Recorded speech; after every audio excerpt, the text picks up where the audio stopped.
who will be the next able representative of this constituency.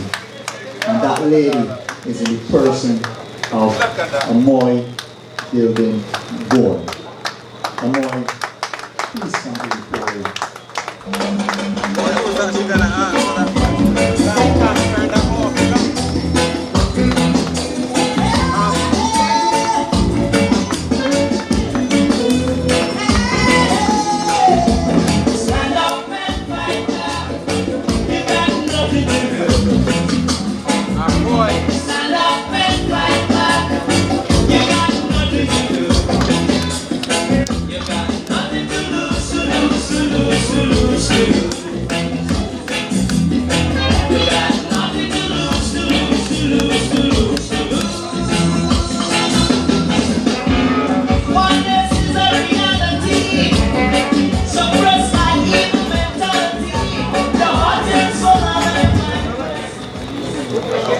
Good night, ladies and gentlemen.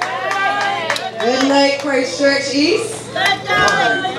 If you missed it, I am your representative. I am the next MP for the area. Tonight, I present myself to you. And from here forward, I present myself as your servant. I am here to do your work. I am here to do your work and your work only. I am going to be a voice for the voiceless. And tonight, my comrades and I are here as testament to the resilience of the Democratic Labour Party and our commitment to the people of Barbados. This Democratic Labour Party is alive and well. And my comrades and I are here tonight to show you that we have the intestinal fortitude to fight against tyranny. And we will not sit idly by while this administration does as it pleases. We have a government who thinks that it can trick the people into believing that it cares. Certainly actions speak louder than words. And we have clearly seen, because the Barbados Labour Party has shown us who they really care about, themselves. And I will issue this warning. When we have a government who is so careless and dismissive of the concerns of the citizens, of the people of Barbados, the people who put them in those seats, then we are treading on dangerous ground. When we have outspoken persons who are targeted, when they are brave enough to criticize and speak out against this administration. And I will sound the warning. When Barbadians are being chastised for asking questions, when Barbadians are being chastised for making correct statements, for criticizing the failings of this government, and they are made to be silent, that is dangerous waters. Our freedom of expression is at risk. Ask Ronnie Clark. Yes. Ask Marcel Weeks. Yes. He's talked about me, but ask Patrick King. Yes.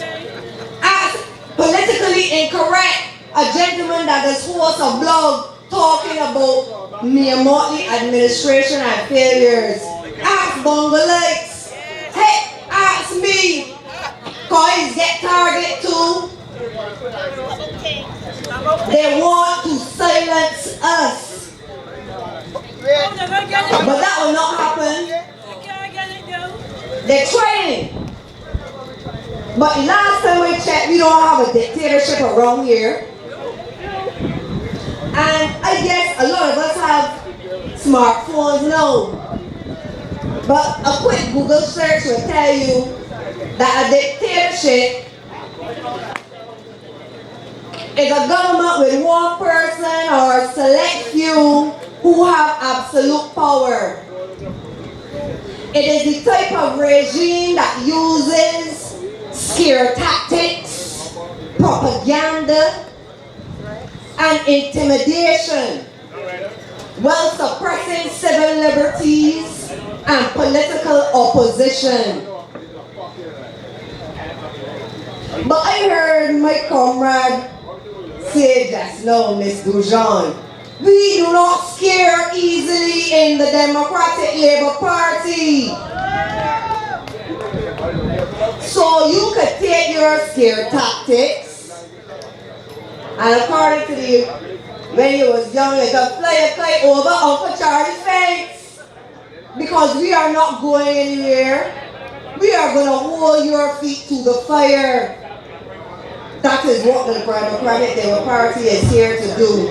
We are here to defend and support you. And yes, I understand that being a target is not easy, because they target you, they target your family, you target your husband, your neighbor, anybody associated with you and willing to speak out on your behalf. Got an X on the back. It is dangerous ground that we are treading. But have no fear. My mother made me with thick skin. And a back with that is broad, yes, she did. So I understand the hesitation for persons who don't want to speak out in fear of reprisal. I understand persons don't want to speak out because they have the internet trolls that train to go and ready to disparage and drag your name through the mud. So to those who are afraid to speak, I will tell you, don't worry, I will be your voice. The Democratic Labour Party will be your voice. We will defend your interests. So I want you to stay focused. Barbados, stay focused. Christchurch East, stay focused. Don't get distracted by fact after fact after fact. Don't get distracted by stage photo ops and useless international accolades. Don't get distracted. Stay focused. And Classic said it best, spot the light in the parliament. That is where we need to spot the light. Because we have a government who thinks that it can do and say what it pleases. We have a government that acts or operates with an alarming lack of transparency and accountability. We have a government that needs to be held by the scruff of their proverbial neck and escorted out of the doors of Parliament straight into the sea. That's where they need to go. We have so many issues facing this country in 2025. The cost of living is excruciatingly high. The healthcare system is shambles. QEH or the polyclinics always in trouble. No people beating up the nurses. Our education system want revamping. And I've heard all of my comrades say, and I will say it again, crime. Crime is high, especially gun violence. And we are seeing an increasing use of high-powered rifles. Do you know that the standard capacity for an AK-47 or let's say an AR-15, because that's the one that they're using now. You know that the standard capacity for AR-15 magazine is 30 rounds? You know that 30 rounds don't care if you use BLP or DLP? Crocodile teeth is crocodile teeth for anybody. So instead of fighting against each other and having these bipartisan squabbles and who party can represent me the best, we need to address this crime issue together. Because we have a government who is operating with an alarming lack of accountability and transparency. They've been operating without the opposition, so they feel as though that they can continue. They've been operating without checks and balances. They've been operating without accountability, and I can say it again because they do things and then come back. We call it the rollback government. Walk back government. They come with these knee-jerking, rush job legislation only to walk them back. Then right-thinking Barbadians call them out on the nonsense. And any government that feels that it can do what it pleases without regard for the said people that put them in power, that government needs to go. Because they are not doing their duty in terms of representing the people. And this government will continue to take advantage of Bajans if we do not stand up for our rights. That is why the constituency of Christchurch has not seen their MP since the last election.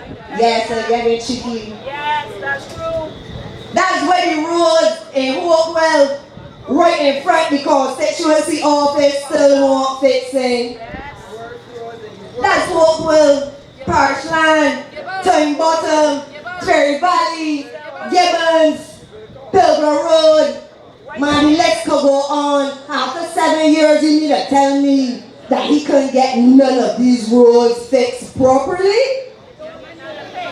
What he was doing? Taking pictures at every party. No. I live in Parshland Christchurch. And I heard my comrade say earlier that we have a playing field. Well, if you want to call it that. That Abrams has been promising to fix with a cricket pitch and this, and then we hear them say they're spending X amount of millions to do 12 stadia. Parshlands is supposed to be one. Then somebody could send me a video that Abrams put up with 2 sheep complaining that the sheep eat the grass. I want when I go up there tomorrow and see the wild vine and the miramosi plants and the oil leaf that growing on the parcel. No, I was there 2 weeks ago when I saw about 20 NCC workers throwing grass seed in the air. But like the taxpayers' money, the grass seeds blow away. Because I don't know what grass he's talking about. I see an oil leaf, wild vine, and miramosi plants out there. If I like, go and check. Go and look tomorrow and see for yourself. This Motley Leg administration is doing what it feels like without regard for the concerns of the people that put them in their seats. That's why they will tell me line up for $300. That's why they will raise minimum wage by 70 measly cents.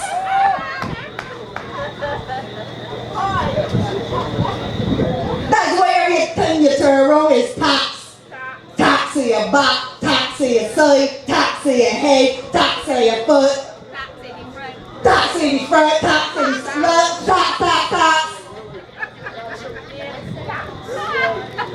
That's why the government focusing on things instead of focusing on the guns that coming through the Barbados ports of entry. So where the AR-15s coming from, they start bringing them. Where the guns coming from, how they get across the borders. I thought the police will have an answer. This new Motley administration is doing as it pleases, without regard for one of the people that put them in power. That's why we still don't have no national stadium for our talented athletes. That's why the netball team will not be participating in this year's Commonwealth Games. Imagine that. Imagine that. That's why the government felt emboldened to sell the Civic Center down Hotel St. James.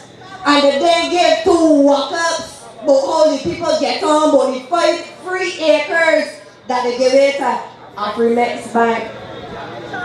And believe it or not, the same time that Afrimex Bank was getting that little doodah, and they was having a little session down there to celebrate it, they getting 5 free acres.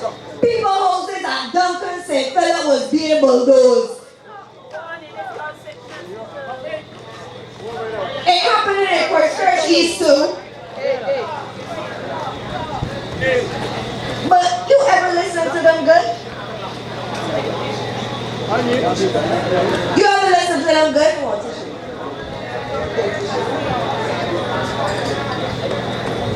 Sorry about that. A hot, a game hot, it's like it. But you ever listen to them good? They sound like little Muppets repeating what the others say. They're always building no infrastructure. Or they're always creating a space. Reconstructing and reconstructing. They're always reconstructing and deconstructing. Resilience. A lot of pretty talk. A lot of pretty talk. Spinning delusional promises of prosperity and grandeur. But we on the ground. We live this life. So we know when you talking trash. We know when you morning words and you evening words don't match up. We listening and we are paying attention. We are paying attention.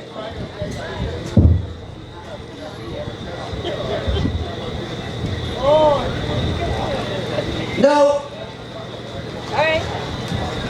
We get to this stage, right? As the spokesperson on agriculture. Go baby, go baby. It is expected that I will come here tonight and talk about the incompetent Minister of Agriculture. It is expected that I will come here tonight and talk about how he ignored his portfolio for 7 years, bringing this country's agriculture sector to its knees. It is expected that I will call him out, he and his comrades, on their contribution to the death of the sugar industry and their misdealings with coke. Well, somebody got to do it. So I don't call you. No, follow me. Listen good. In 2023, the government signed this MOU, which was a memorandum of understanding for those of you who were keeping up, right? That was, Comrade says, a memorandum of misunderstanding. I like that. So true. So true. No, it was supposed to be organized in good faith. At least that's what it said. Right? No, they were supposed to transfer Bamsi's portfolio to these two companies, ABC and Besco. We'll get back to them in a minute. Now we hear that ABC are talking about Abrams and Indar. But now we hear Indar we're saying, or we did, because he changed him up again. First he said that the sugar workers were all piece of the sugar industry. He gets in Parliament and puff on his chest and said this is the first time in Barbadian history that sugar workers were all piece of the industry. Fast forward to today, and we don't have no deal no more. Bansi said that Cook Energy don't want to get them the injection of money. 16 point something million, 16.2 million. And Cool Energy said that Banksy and the ministry failed to get him financial disclosures. Well. No, out of the two, I believe Cool Energy. I believe Brown. Let me tell you why. Last year, Independent Senator Crystal Haynes got in the budgetary estimates and she was complaining, expressing her displeasure or her alarm at the fact that the ministries and the government state agencies were failing to provide the same financial reporting information which is mandated by Section 89 of the Public Finance Management Act. And the thing is, if you go back, because let me read, go back and look at the Auditor General report for 2029, 2020, 2022, 2021, and 2022. And you will see that the Auditor General made the same complaint. That his office was experiencing difficulties in getting these reports from the various ministries. Now here we are, we hear Lieutenant Colonel Trevor Brown from Cool Energy saying that he asked Indar and the ministry for financial disclosures over again. And they are not forthcoming. I can tell you, Colonel Brown, they ain't forthcoming. This is a pattern of delinquency. They know what they are doing because to explain is to expose. And they don't want to expose themselves and let taxpayers really understand what it is they're doing with taxpayers' money. So of course they will never give no financial disclosures. And the fact that the ministry decided or failed or refused to provide those said financial reports, it suggests that there was never no good faith. They could not have been acting in good faith. But the truth must be told. You can't hide our byline, or you can hide our byline, but you can't hide our working. And that's exactly what is going on. That is exactly what is going on. And it is high time that the citizens of this country are told what is happening in our sugar industry. We just had old talk, pretty talk, a pissing match between men and the sugar workers in limbo. So I will ask the minister, what provisions are being made for these sugar workers who are in limbo? I don't feel he got a plan. I tell you, we don't have a plan. Does the government still own the assets at the sugar factory? Is Bamsi a legit entity still? Who owns ABC and Besco? Now we know that the government owns 25% shareholding in ABC. And the government owns 25% shareholding in BESCO. So, who's the directors? Who running the company? My co-brands asking these questions. These are questions the public wants to know. Who really running the sugar industry? And then I read an article before it came on, a friend of mine sent me it, and it was about the government telling you that they're changing the rum industry, or they're going to change the rum industry into multi-billion-dollar, $30 billion industry.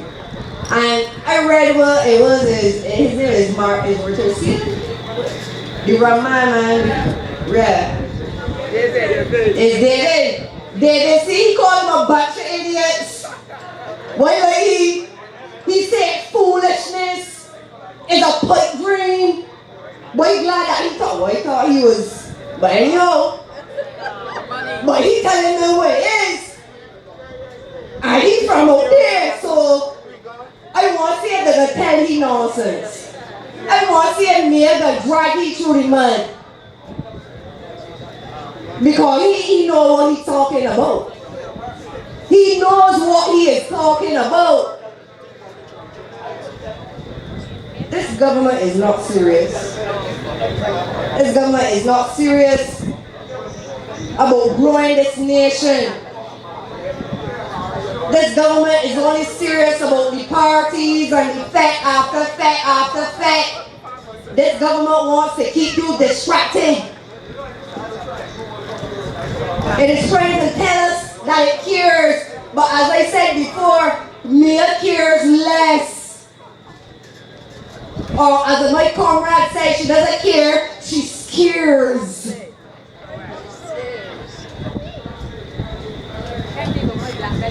Consider that this Minister of Agriculture, after 7 years of incompetent leadership, where he carried this country's agricultural sector to its knees. Right now we are a country where we have problems with agriculture, problems with sugar, problems with dairy, problems with poultry, problems with pork, problems. And he's going to sit on the TV and say, oh, we had a 2.2% increase in poultry output. Well, when your standards are low, you will accept anything. There is no reason why in 2025 our agricultural sector is only contributing 3% towards our GDP. That's where I need the boondocks. 3%? But he won a medal for 2.2% increase in poultry. Mind you, he ain't talking about none of the other sectors. Because he does not have the information ready. God. But I would think that the minister would take a census on the total agricultural activities before he decides to pat himself on the back with a cheek. Somebody get him on a medal, no? Because that's what he's looking for. He wants praise. It is really laughable. Now consider that this minister was in power in 2018, and from 2018 to 2023, this ministry spent more than $525 million of taxpayers' money. And what we got to show for it? What do we have to show for it?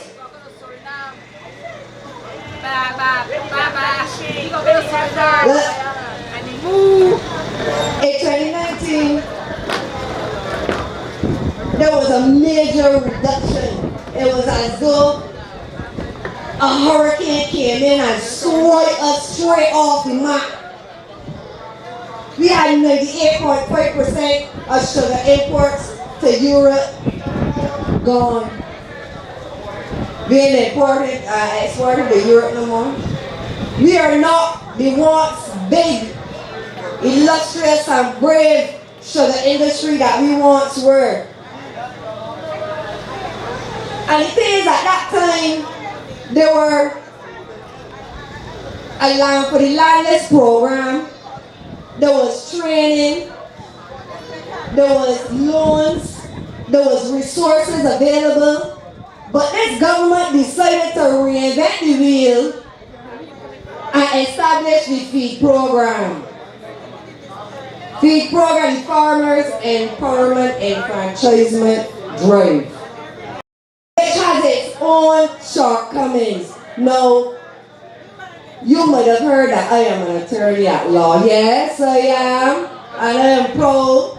I'm not one of those attorneys that can away people money though. I am also a farmer. I let the farm, let it get my hands dirty, I let it grow.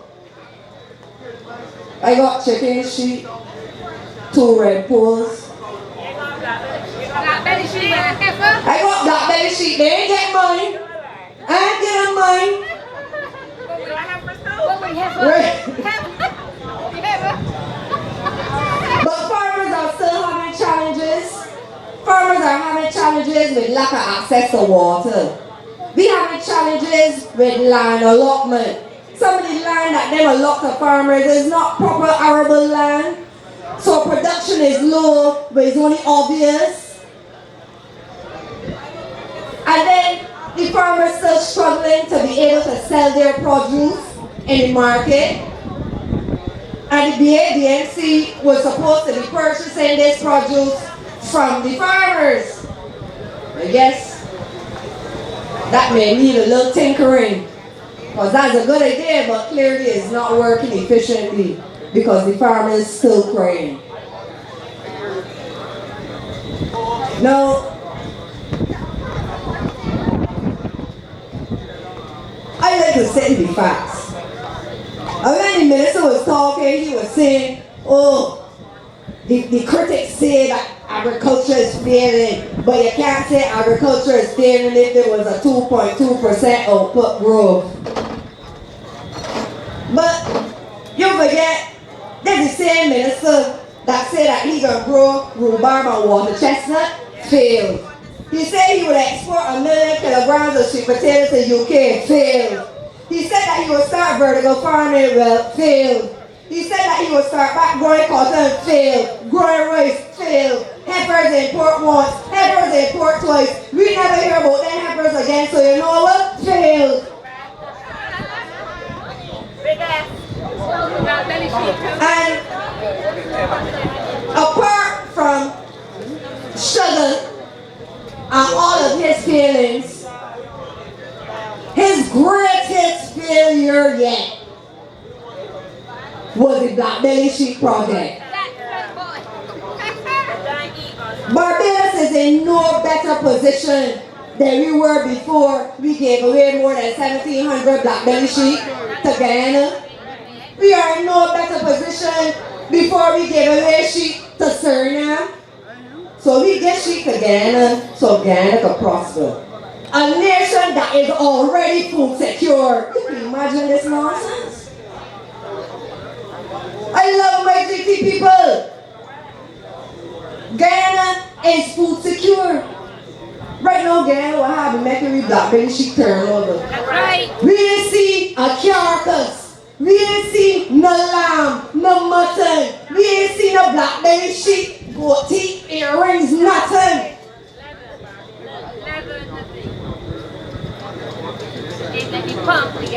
No, who's the consultant?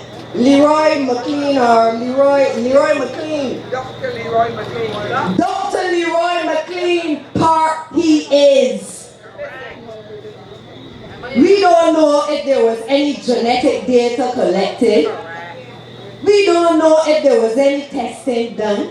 We don't know if the Black Belly sheep bore young, dead, rot. We have not been given that update.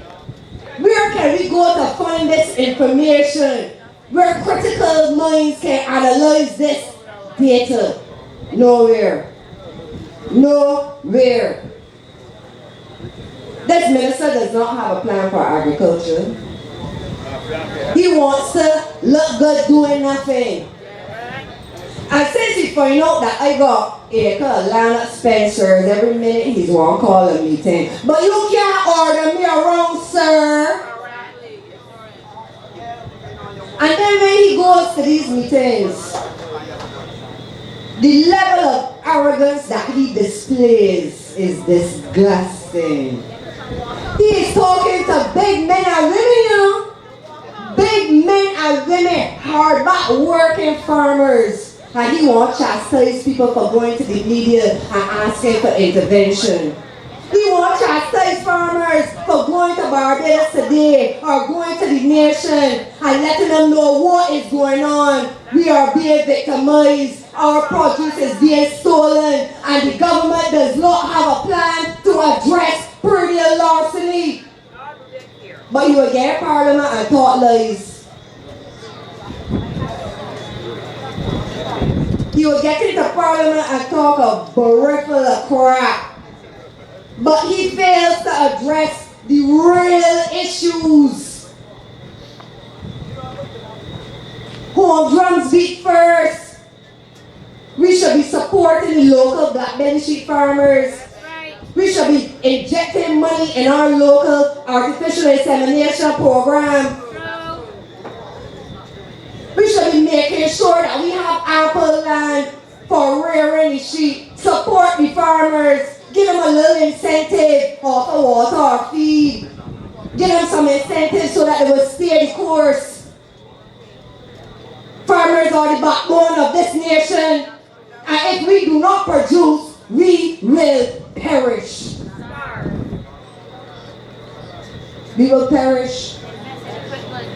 Right now we have the highest import food bill to date. They're importing from wine to iodine. From bright fruits to cherry shoot. Somebody knows even people know. From bright fruits to cherries are importing. Right now you can't find a bigger cherry tree growing at NCC to save you life. They got certain these cherries though, but we don't like them. Well, sorry. I don't prefer those. I prefer the Bajan cherry. That's right. We are selling our heritage. Not we. Me and she government. Selling our heritage. Right before our very eyes. The Democratic Labour Party, however, has a plan for agriculture. And our plan for agriculture does not include using agricultural land for housing. Straight that. Furthermore, we would allot government lands for agriculture. Because they got a lot of wasted government lands by the place the government doing nothing with. They could put it into good use. They got lands that ain't producing a pumpkin or squash.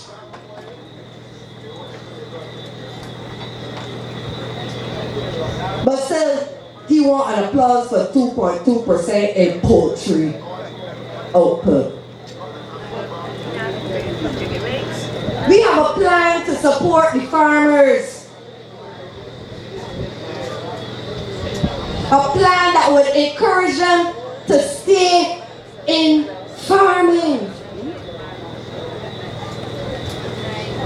Some like projects and incentives, long-term contracts to produce fresh fruit and fresh beverage, fresh produce to school meals, QEH, get the hospitality sector involved.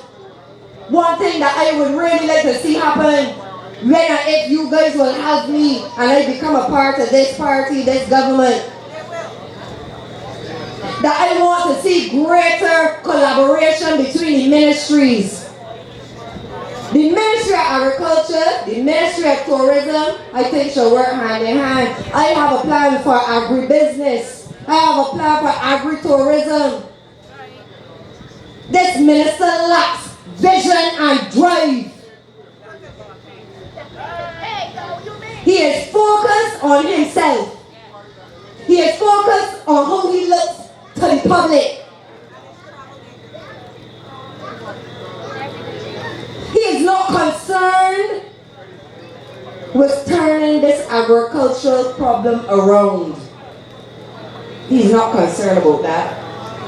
And if he is, I can't tell. No, I believe that under the Democratic Labour Party, agriculture will flourish. Now, I don't know everything about agriculture, but I know more than the Minister of Agriculture. I can tell you that. I see my signal for my wrapping up of my time. So I will come down 5 minutes. and say that I live in Christchurch East, and one of the things that a lot of people mention to me when they go canvassing is that they don't see the minister. They don't see him and they feel neglected. They are also very concerned about their future and about their children's future. And the temperature of the road has changed in relation to politics, at least where I am concerned. I'm very encouraged when I go out. I listen to people keenly. I try to see where I can assist. This constituency has been neglected. I mentioned all of the roads. Let me give you a little story. I was home earlier this year. We had a lot of bad rain, a lot of bad weather. And a lady from down Hopewell called me. Actually, she called my husband to get my number to call me. All right. She said, Miss Gilding Bourne, I want you to come down in Hopewell. You have transportation, you could get here now? But if they have transportation, but I tell she don't worry, I can get there now.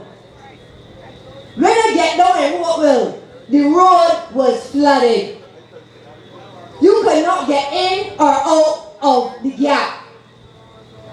9 houses down in there with families, with children.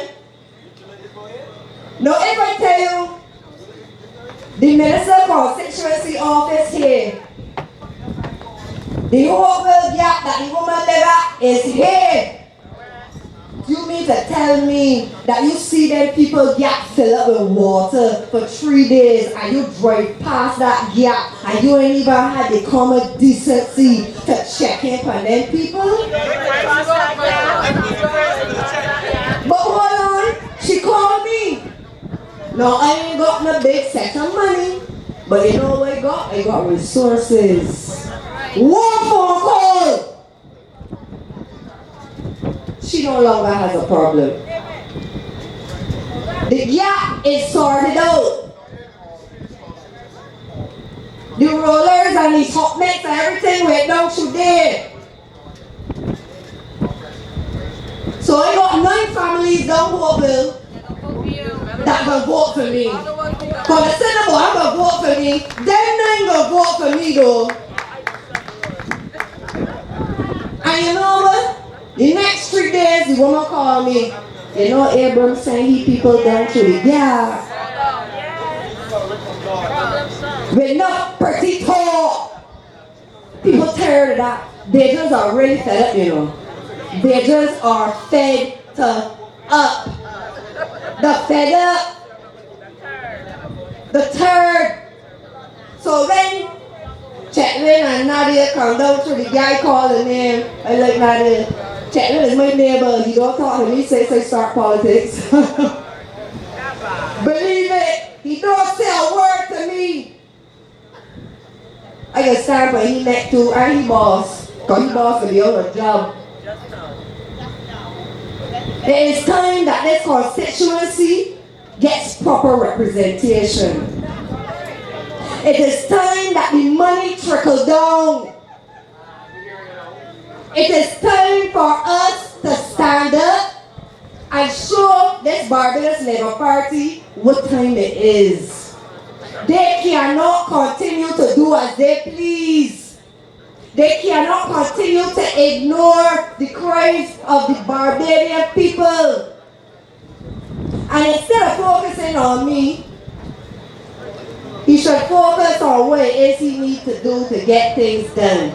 But he can't get that done. So he just need to get out the way and let me do the job.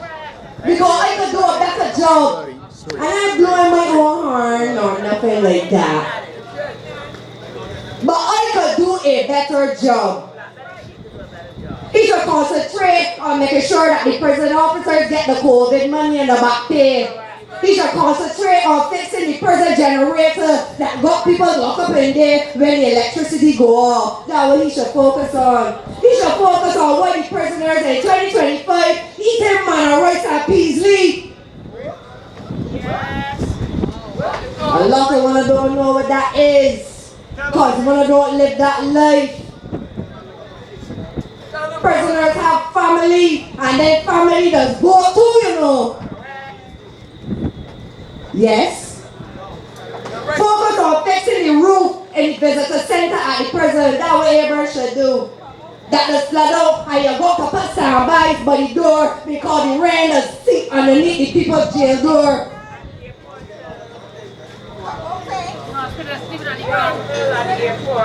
That's what happening up there. Prisoner officers morale low.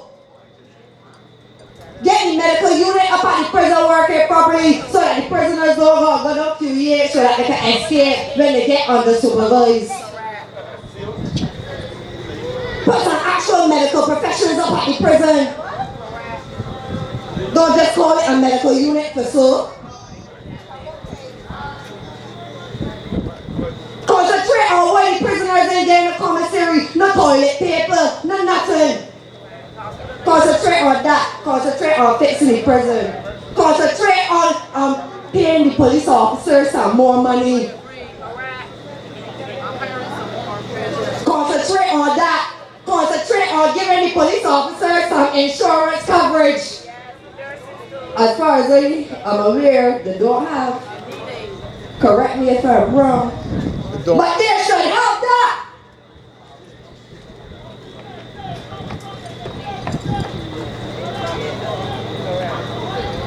And ladies and gentlemen, I don't forget easily, so I'm not going anywhere, okay? People will say this or people will say that. Oh, she not going to, oh, she changed her. I'm not changing my mind. So whoever's spreading the rumors that I am not going forward to the next general election, talking and telling you lies. I am here to stay because I am here for you. I am here for your interests. And you will use me as your sword of justice.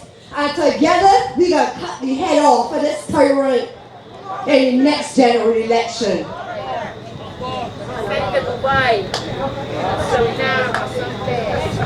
My comrades and I are here to ensure that your best interests are attended to.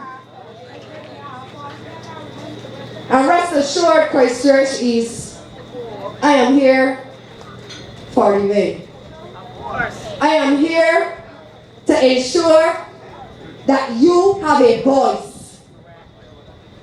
Some of you are very vocal, and I appreciate that. I like that. I will commend that. I will give you kudos. I respect that. You have to be able to defend yourself. Our freedom of expression is under danger. People are frightened to talk. I am frightened to talk. I will talk. And I will keep them talking. Yes. I make sure Ronnie are ready. But we have one more person to come. So, sorry, 2 more people to come. So I will take my leave now. But I will be back again. There will be other meetings. There will be other meetings. But thank you for listening. I go on for now.